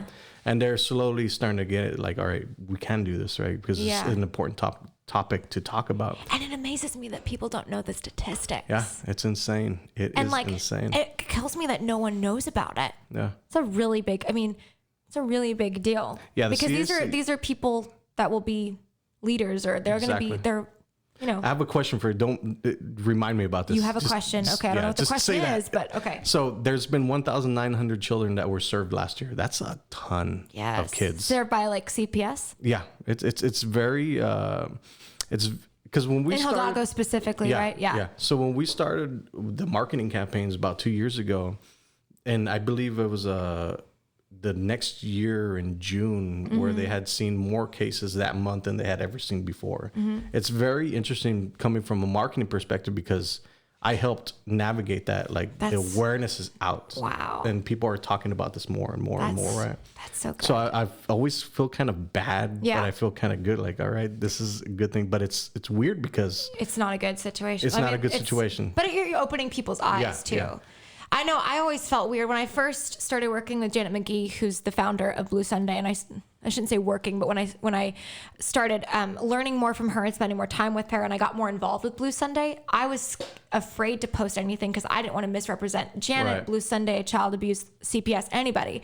But now I'm learning more about the statistics and how often it happens, and more about CPS and their tactics and how they deal with things. And so I'm getting more comfortable now. And I don't want to wait till like Child Abuse Awareness Month, which is April. I don't want to wait till then. So I think this conference will be really eye-opening because I can learn more about law enforcement and the actual issues that are going on. So I think it's both like really important. So what is it that pulled you into that area? My song. So I had one of the first sessions I had in Nashville, the first time I ever went to Nashville, and I wrote with writers up there. I wrote this song called Lost and Found, and Janet, the founder of Blue Sunday, was one of the first people to hear it. And then she said, I really want to use that song for Blue Sunday. Nice. So there's a video, it's a movie, if you haven't seen it, on YouTube called Removed. Have you seen it? Yeah. Oh, it's the one I shared with the CAC. They're like, get her on. Yeah. Oh my God. Oh yeah. Okay. Yeah. So it was that video. They took clips of that video with my song, and the director, and Janet knew the director and the producers, and they said, absolutely. And they're really cool about it because really it's about the message, and that Removed is so well done. I mean, it's not like, it's really easy to take a serious issue and then make it not well, like low production value. It's not good. They did such a good job. The actors in it were great. That little girl was just amazing. She really conveyed the message so well. So, that music video is what got me involved with Blue Sunday. So now I like travel. I talk about Blue Sunday. I really want to support this cause. I want more people to know about child abuse and how, and not just in Hidalgo County, but all over the United States and the world. Like, look at your own backyard and the community who needs help, who's hurting. I think that's really important because children are really important. Yeah. And then, like we talked about earlier, the trauma from your childhood carries on your whole life. It does. And it takes so long to reverse it. And to think that like there's children being hurt or abused or neglected, even like some kids that, their parent, they don't have like hot water and that's what I learned. Like CPS, most of their calls are neglect, not like the classic Hollywood child abuse, like Mommy Dearest or something like that. It's neglect. It's like they're not being fed, they're not being clothed or whatever properly. So yeah, that's what got me involved. And now I'm like, this music video has been out for, I think, a year or 2 years. And it's just now that I'm learning more and I'm more confident in posting about it. And now we're doing the gala, which is a big fundraiser for Blue Sunday. So that's exciting. Yeah. But I do want to be more involved. I do want to say more and use my platform for good causes, and maybe not just Blue Sunday, but other child abuse awareness and organizations like that. Yeah, social media has given everybody a voice, and I think the people that have this huge following are responsible, or they have to do these things. I feel like it's like what's the Spider-Man quote, with great power comes great responsibility. Yeah. And it's true. Yeah, it is true. And then knowing what to talk about. Exactly. And I see people get attacked all the time. Like, even if they're like, oh, I went vegan, or I'm using metal straws, or hey guys, like click it or ticket kind of thing, or don't drink and drive. Talking about really important things and choosing, what am I going to say? Right. What am I willing to be attacked for? What can I back up? What can I articulate? And I think that's something that you have to think about, is if I'm going to be bombarded with questions about what I'm supporting, I have to be able to articulate it. And that was my thing with child abuse and child abuse awareness and foster children and CPS. I didn't know how to articulate it. I'm just now getting to that point. Yeah. So I think that's an interesting topic that you touch on, because when I joined TikTok, I was like, well, should I join TikTok? My daughter has it. She's 9 and I'm 38. You're as cool as her. Yeah, well, I'm cooler than her. Okay. So I won't tell her you said that. I'll tell her. I'm so cooler the thing with TikTok was like, I'm a 38-year-old man. Should I go on? Like I was having this internal 38, you look debates. a day over 32. Thank you. And I was like, should I get on because I'm an older guy, right? And the demographic. There's lots of people on there, though, right? It's very interesting. Is it like the new Vine? I miss Vine. Yeah. God, do you remember the days where like, I don't know if you ever used Vine. I never used Vine. Vine was it for me. That is the perfect app for people like me with short attention spans. Get to the point, but they couldn't find a way to do advertising on it very well. So TikTok opened up the advertising. I already applied for it. Oh, okay. But I call TikTok the crack of the internet because it's so fast. Boom, boom, boom, boom, boom, boom. Faster than Vine? Not as fast as Vine. Because it has the 15 seconds, 60 seconds. Vine was an interesting concept, though, for like creators. You had to learn how to make people like get to the point. Fast. Yeah, fast. It was interesting. 6 seconds. Anyway, sorry. But TikTok. Like vining out over here. I'm like, Vine. But going back to TikTok, I was like, should I be on this platform? I'm a digital marketer, so I have to learn these things. And one of the things that's helped me stand out between a lot of digital marketers or social media people is that I actually go into a app and learn it and how to do these things. Yeah. So for sure, that's a good. You have to do it. You have to, yeah. Especially in the new age. And there's going to be another app in this year that you're going to have to get on and explore. It's Byte is already out. So you're saying I need a TikTok? Yeah, have you seen the need Rosa TikTok. videos? No.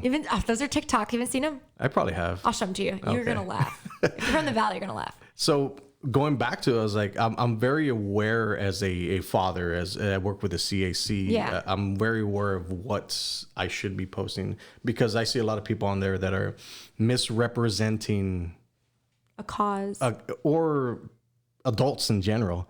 Like there's a lot of stupid stuff you see. Yeah. People don't think about that. And again, like it's like what we talked about earlier. It stays on there forever. Even when you think it's deleted, there's some like CIA agent who has a whole file on you and like all the stuff you thought you deleted probably. Yeah. So what do you think about the privacy about TikTok? Because it is now a Chinese owned, I guess, app, right? Mm-hmm. So it's not American owned and TikTok is considered a national threat. I kind of feel like I gave up on worrying about my privacy 10 years ago. Yeah. Because I figured this is the new age.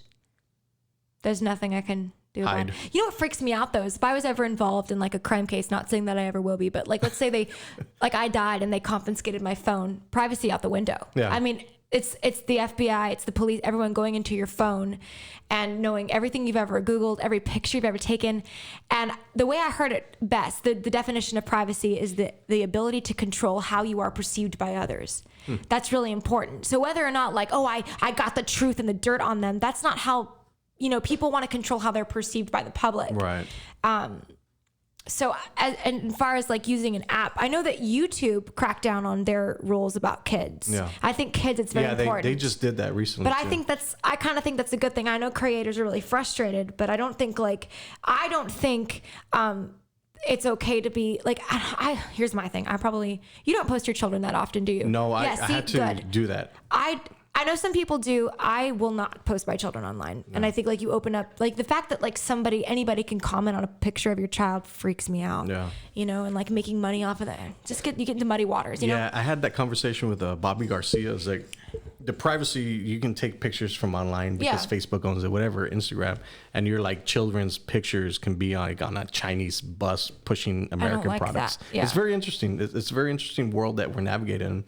But are you saying like my picture could be somewhere in like China right now? Yeah, like, and I'm not getting paid. Yeah, you're not getting paid. Okay, that's I actually didn't know that. Yeah, you're gonna have to give me some lessons because I actually don't know a lot about this stuff. So you need to jump on TikTok. Okay, I'm gonna get on TikTok. Period. And I feel like TikTok, the reason why it's so popular right now and people can grow so fast is because there's not enough content creators on there. So when I guess like Facebook and app matures, there's too many creators on there now that are pushing out too much content. So there's not enough people on the thing to consume it. On TikTok, it's opposite. There's not enough content creators, but there's a lot of people on the app. So your stuff is getting pushed right to the top of the algorithm. Interesting. I was asked to join on with this new, I won't say the name of it. I won't throw them under the bus. But it always seems like so much work. You know, I'm always like, do I have to pay to use this? Like pay to play or pay? And it always turns out that like it requires so much work of me to help them grow. Yeah. And they target people like me with like a medium-sized following. Like apps that are trying to grow, like we'll use you and you have to post like 3 times a day and do all this work and I get nothing in return. It's like, I don't want to grow your app. But like something like TikTok, I I'm Yeah, just not funny. Like, I don't know what I could TikTok. I don't know what I like. Do you I'm know not how to dance? Yeah, I know how to dance, but I'm not a good dancer. It's made off so TikTok bought Musically for $1 billion. They What? integrated it together, so now it's just a huge, phenomenal app. But what I was interested in, I'm a data and analytics guy, so I was looking at the data and analytics, and my demographic skews to 69.5% girls, female, between the ages of 6 On and 15. TikTok? On TikTok, it's What are you posting on TikTok? chip challenges. So Chip challenges? Yeah, it's like ASMR type of stuff? that stuff too. Yes. So I had What to is be. the deal with ASMR? Like, has that always been a thing? So it's huge in China, Korea. Yeah, but it's a new thing here. Have people always wanted to, like, It's weird. no offense if you're into that and you need it's therapy for you. I don't know how you sit there and listen to people crunch chips Yeah. or slurp spaghetti. Yeah, I can't. It's very interesting because I had to like on my social medias like Instagram, Facebook, I'll post a lot of like alcohol or food stuff like that. Yeah. But on TikTok, I knew my demographic was really young, and I didn't want to be perceived as a dude that's like talking about beer and liquor and all that stuff, because a lot of what I do for restaurants is a lot of bars and Yeah. stuff like that. So that's what I post. But you're dynamic. You got a lot Yeah. of parts to you. There's a lot of stuff. So I figured, like, you know what? I don't want to be known as that dude that's on there. So Right. my daughter's on it too. Yeah. So I have to be very aware of what I'm doing. Yeah. Right. So I tried the whole inspirational thing on TikTok. Okay. Nobody cares. Yeah. Nobody cares We're about inspired that. enough on Instagram Yeah, and Pinterest. So what do you post? Like chips? Chip you said? challenge. I do. What's a chip challenge? Explain that. The Mexican hot chips. I tried it. That's nothing for you. That's not a challenge Yeah, for I you. know it's not. But the cool thing about it is TikTok is everywhere. It's so amazing when you go, like, when I go up north, and this side note, when I go up north and they're like, bring salsa, and it's like, that's like tomato sauce. That's like from the valley. Yeah. You don't understand. But Yeah, like, so the people up north don't even have an idea of how good our hot sauce is. yeah. I like Tabasco though. Yeah. I can get. Are you a Tabasco Tabasco's, person? yeah. Oh, On yeah, for sure. popcorn? Yeah. Awesome. Yeah, I don't do it anymore, but So you do the chip challenges and they go viral. so yeah, I did one Mexican hot chip How challenge. many views did it get? I'm just That curious. one got 250,000 views. No way. Are you Yes, serious? That's a it's lot. insane. It is, because it's. Why? I have no idea. That's so weird. There's one of the things on TikTok that you can It's pull not the like you, sounds. I mean, it's not like you're saying like a super high note or something. Yeah, no. I'm not like degrading it. I'm just saying like, that's interesting. It's true, because Yeah. like right now the organic growth on the platform is ridiculous. It's dumb. People get TikTok famous for doing the stupidest Well, things. you know, like YouTube used to be like that. Yeah. All these platforms, Twitter used to be like that, Instagram used to be like that until they get really oversaturated, right? Exactly. So this is where TikTok is right now. Like Okay. it's those beginning stages where a lot of this organic growth can happen without Right. paying for it. Yeah. So that's why I want to be at the cusp of growing this huge audience and then being able to monetize it later, where I can go after Hasbro chips or something. So like I need to that. get on it then. You need to get on it. Go get some Takis and like get my content together. Exactly. But Interesting. anything that you find interesting, dancing, I think I can't dance for crap. My wife is a dance instructor, so Oh, it's wow. like there's a huge disconnect there. Aw. So dancing, if you can mildly dance, good. you do really good. Interesting. So Lauren, what's coming up for you? I got some new music coming out and I got lots of shows coming up. So it's just me doing what I do. What do you do? I make music and I entertain people, and I want to do, got like a lot of shows lined up for this year. I'm doing a lot of out of town stuff, which is really cool for me.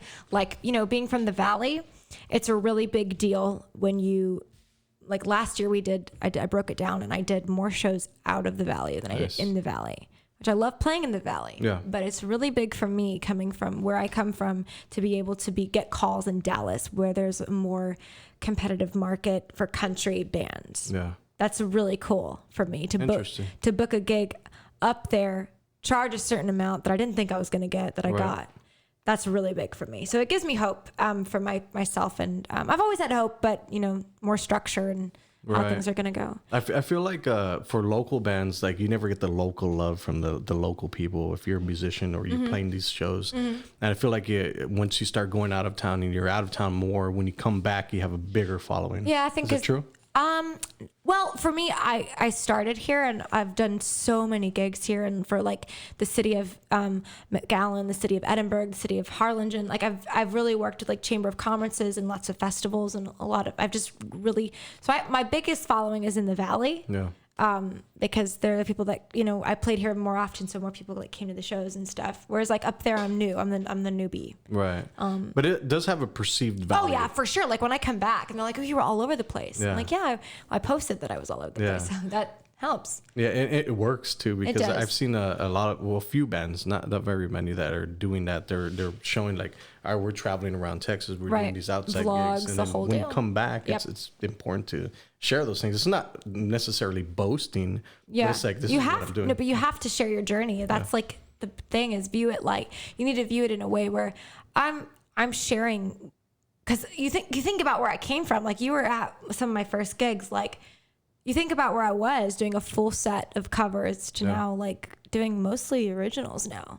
Yeah. So that's like a big deal. I mean, and you can go through my history online. You can see when I first started, the kind of crap I used to post on social media to now where I'm at, and the relationships I have, the shows I've gotten, the opportunities I've gotten, the people I've gotten to meet.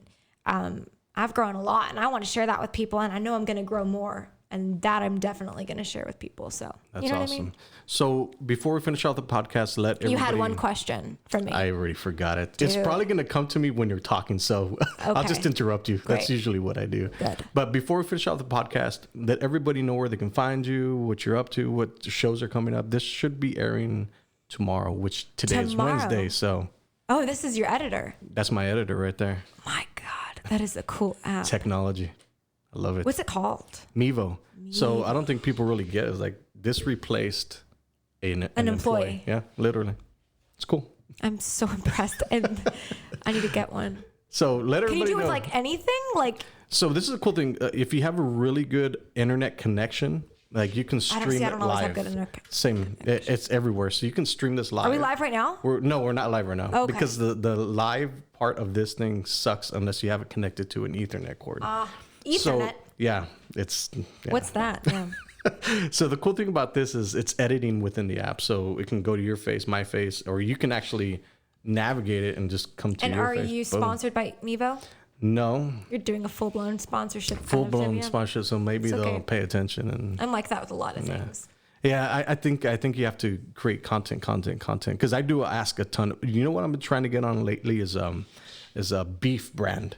Beef brand? So there's like what? Like Wagyu beef. Have you ever heard of Wagyu beef? No.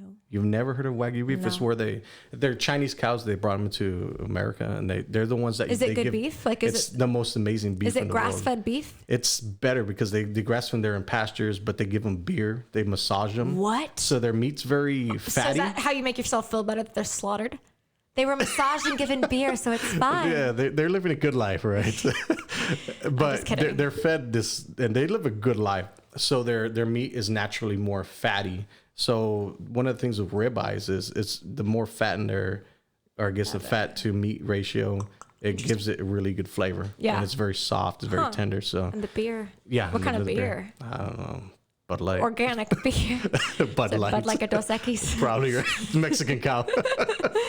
But yeah, that's interesting. Wagyu beef is one of the most expensive meats that you can find. Interesting. Beef. So I get if you ever have a chance like to try it, if you ever have a chance to try it, Wagyu beef. Wagyu beef. Amazing. Got it. So before we finish off the podcast, let everybody know where they can find you. So you can check me out. If you enjoyed this podcast today, you can check me out. LaurenCorzine.com is where I post all of my dates. I need to go refresh that feed, by the way. Okay. Got a weird setup. Anyway, LaurenCorzine.com. I'm also, of course, on Instagram, Twitter, Snapchat, Pinterest, Tumblr, all that good stuff. And my handle is @LaurenAshcore. I hope to see you guys online. I'm always looking at my phone. Awesome. So we can look at our phones together and I can connect with people since we're doing it anyway. Awesome. I say Lauren, that with so much love. I appreciate you coming on the podcast. Thanks for having me. Thanks for like thinking that I'm like, my thoughts are worthy of recording. And no, I think it's very interesting because I followed you for years and I wanted to capture the story because one day you are going to be too busy to do these not things. For you, not for my Valley friends. Thank you. So that's a cool thing. You are the second podcast to almost get to 2 hours. Are you serious? I think my other buddy, we almost Is that bad? No, it's a good thing because the conversation is good. Okay. So that was the thing that I have is somebody actually listened to the full podcast, which is doesn't usually happen. Unless not they're in this like, day and age. Yeah, so, I don't even finish a YouTube video anymore. Exactly. So to be honest, like I'll watch like 5 minutes of something and I'm like, and I'll go back to it later. Yeah. Sidetracked. So that's true. We live in a Attention spans fast. have shortened. I think Yes. humans' attention spans have shortened to less than a goldfish. Yes, I heard that too. Get I with think it. it's what was 3 seconds, 3 but seconds. now it's even less. But there's nothing you can do about it. There's literally nothing you can do about it. Yeah. You know? I remember they used to call like, oh, I just remember the days where it was like, don't watch too much TV, like sit in front of your, do you remember that? Like, don't be a couch I do. potato. There's like Yeah. a whole, I remember Nickelodeon had a whole campaign called Verb, and they would turn off the network and it would say, go out and do something.